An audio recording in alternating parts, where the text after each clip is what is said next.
Good morning, good morning, good morning, good morning, guys. Welcome to Freedom Friday. It has been a minute, but I couldn't end the year without coming on and greeting my people that's been faithful with me through this year, 2025.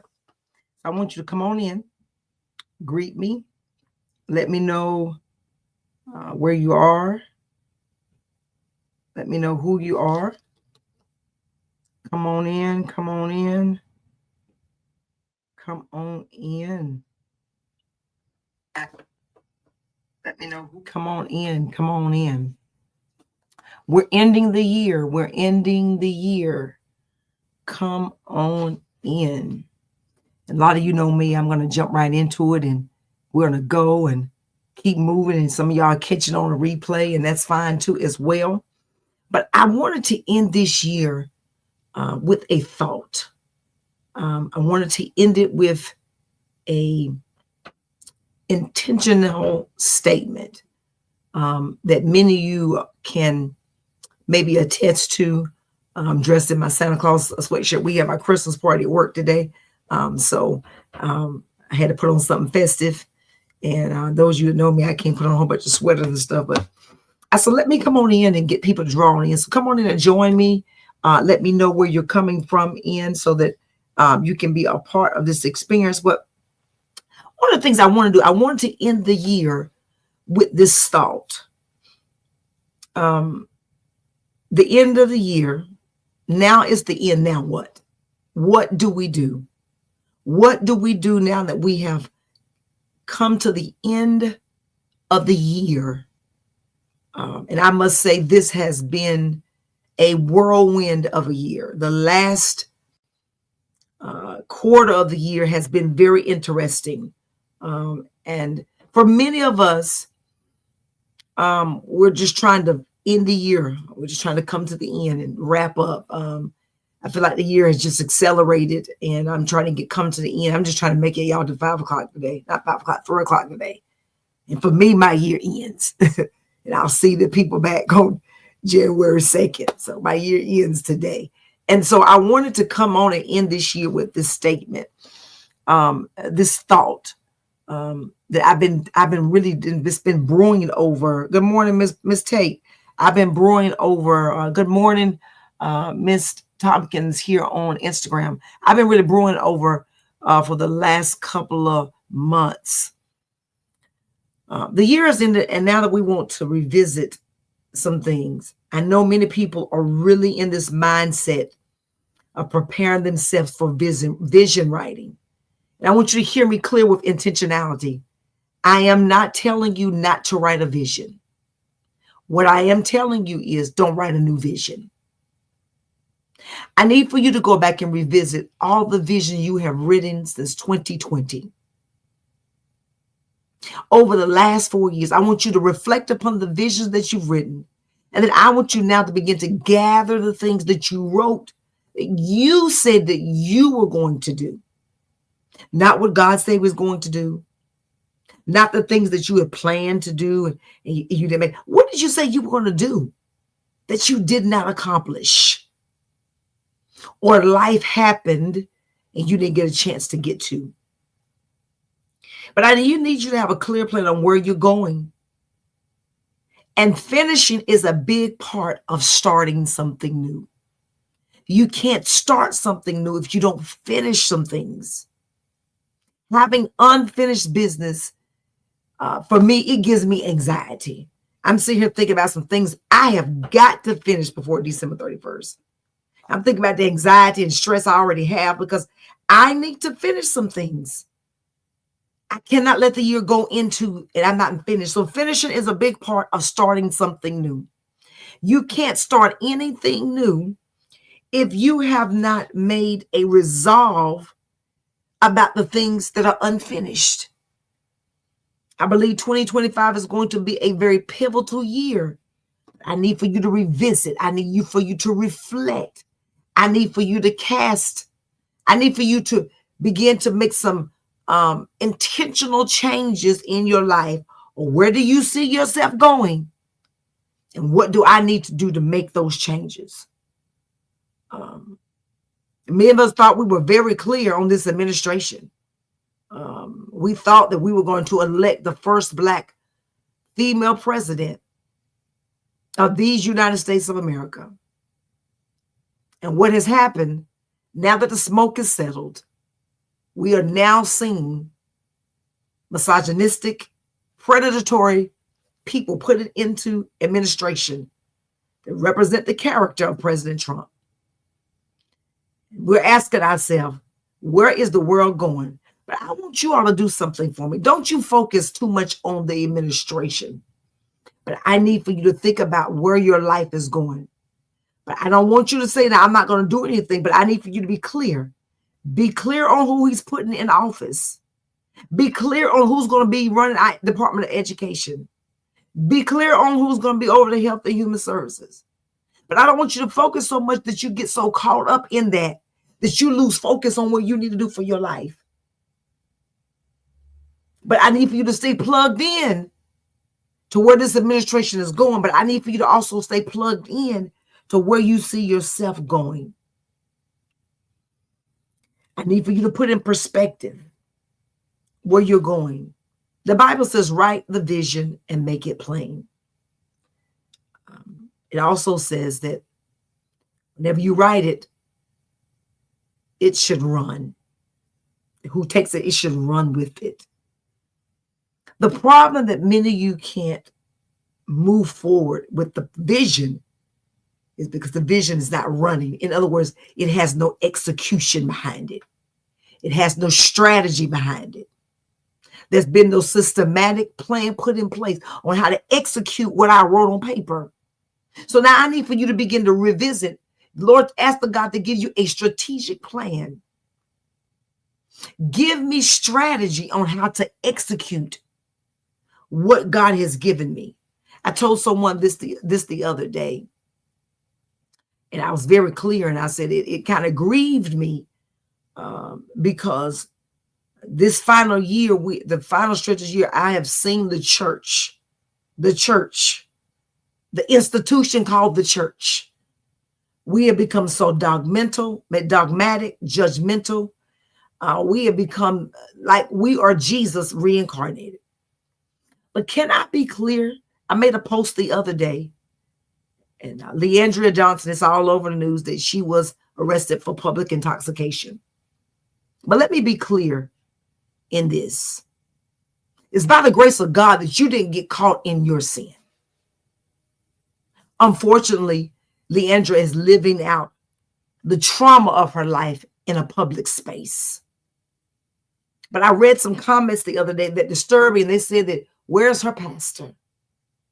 Where's her accountability partner? She needs to be set down and don't sing in anybody's church until she gets delivered. I mean, yada, yada, yada. They went on and on and on and on and on. And I simply made in my post, but the woman at the well, Jesus never told her, come and go with me to the temple so I can get you delivered. He asked her one simple question. He said to her a statement, I'm thirsty. She said to Jesus, but you don't have anything to dip the water out with. I'm going somewhere with this. Stay with me. Jesus said, you're absolutely right. And then she said, wait a minute. I'm a Samaritan and you a Jew. Jesus never made a distinction in their cultural identity. He never made a distinction. She did. Then Jesus goes on to say, but if you knew the gift that was sitting with you, then you would never thirst again. Then she began to lean in and say, okay, God, tell me a little bit more about this water you talking about, because I come to where every day at 12 noon and I draw water, but I want the water you've been speaking of. He said, this water is living. In other words, it has the power to move me. It has the power to move you from where you are to where you see you're going. Water does not stay still. It is only still when you place it in a cup. But if you look at water long enough, there's a movement with water. Water, it has motion with it. We learned that in science in elementary school. It is fluid.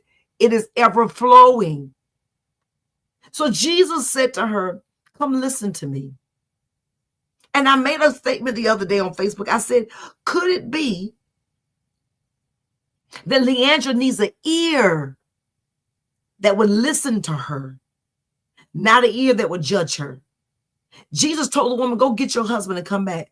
She said, I have no husband. And he said, you're absolutely right, because the one you're with now is not your husband. In other words, she was already living with somebody. Y'all, she was already in a relationship with a man that was not even her husband. So God said, go back to the husband you left. Jesus didn't judge her in her sin. She had been married 5 times. And I know the church will eat her alive. Oh, you've been married 5 times? Now you living with somebody? Jesus looked beyond all of that. And he saw a soul that was crying out, that wanted a change. Y'all listen.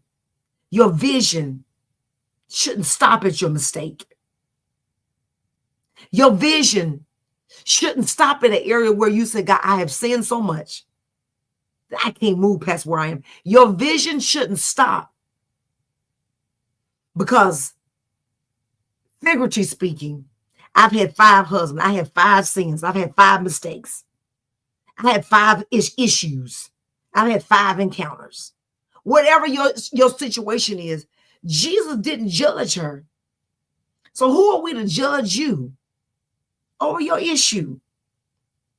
I need for us to get free in 2024 before we go in 2025 of all this judgmental stuff. We've picked up the world system, and now we are judging people by what they do. Now, I know some of you will say, but Dr. Erica, holiness is still right. It absolutely is. If you turn the other side of that Bible over, ain't no, the word holy is not on it. It's empty. And if we use the Bible as an analogy, that gives you an opportunity as a blank slate, fresh page to start over again. Stop being so traditional that you miss God. I need for you to stay tuned and stay connected to what God's going to do. Execute your plan this year and begin to move into 2025 with an executed plan and a strategy on how to go back and finish the things that you didn't do for 2020 to 2024. You got 4 years of vision that you wrote. And I promise you, if you like me, you have not completed everything on that vision. You've had vision board parties. You went to vision casting. I mean, you done all kind of stuff. Y'all done got together over candles and talked about vision. Y'all done did sip and paint and you talked about vision. And all that's good. But some of y'all are struggling.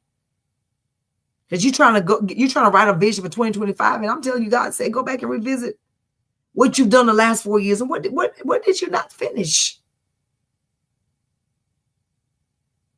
Don't carry a burden that you ain't got the power to carry. It's too heavy for you. It's too much. Let it go. Ask yourself this question as we end this up. What is my next connection? Who is my next connection? What relationships do I need to be connected to in 2025? And what do I need to cut off? And this is going to be a difficult statement to make, but some of you have overstayed your welcome in some places. Your date has expired. You have become sour where you are because you've expired your place. You've overstayed your welcome. It's time to leave. I don't know who I'm talking to, but some of y'all have overstayed your welcome in some places. It's time to leave. Move to greener pastures because there's something bigger that God needs to get for you and do for you in this next season. I believe what God's going to do, he's going to do it because you dared to finish what you started. Living off of old residue won't do. Living off of things of the past won't do. Finish what you did in the past and move forward. I got to end this up. So whatever you're going to do, you don't take anything away from what I said today. Finish the things that you've written in previous visions and begin to give it a plan. Begin to put some dates behind those visions and begin to tell yourself, I got to finish some things. I got to move past, because where I am, I can't stay here always. I believe if you finish some things, 2025 is going to be a phenomenal year, despite who's in office. God always take care of his people. He said, I've never seen the righteous forsaken, nor his seed begging for bread. Those that belong to God, we're not going to have to beg. God's going to take care of us.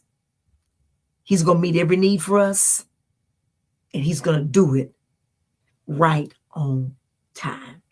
Listen, guys, this has been an amazing year. This has been an amazing Friday.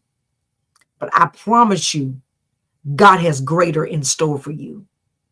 And if you just hold on, it's going to get better. I promise you it's going to get better. The other day I was in the car and I began to just tell the Lord, thank you. There's some things that could have went the other way. And I began to tell the Lord, thank you. I got upset. I've been angry at some things that I thought should have went my way. I've helped some people out. I've done some things for family. And you would think family wouldn't do this stuff to you. But even in all of that, I said, Lord, thank you. Because it could have been another way. And for that, I give him praise. So guys, listen. If no one's told you today, let me be the person to tell you I love you and there's absolutely nothing you can do about it. Live the remainder of this year out, the next 11 days. Live the next 11 days out with the greatest power and authority.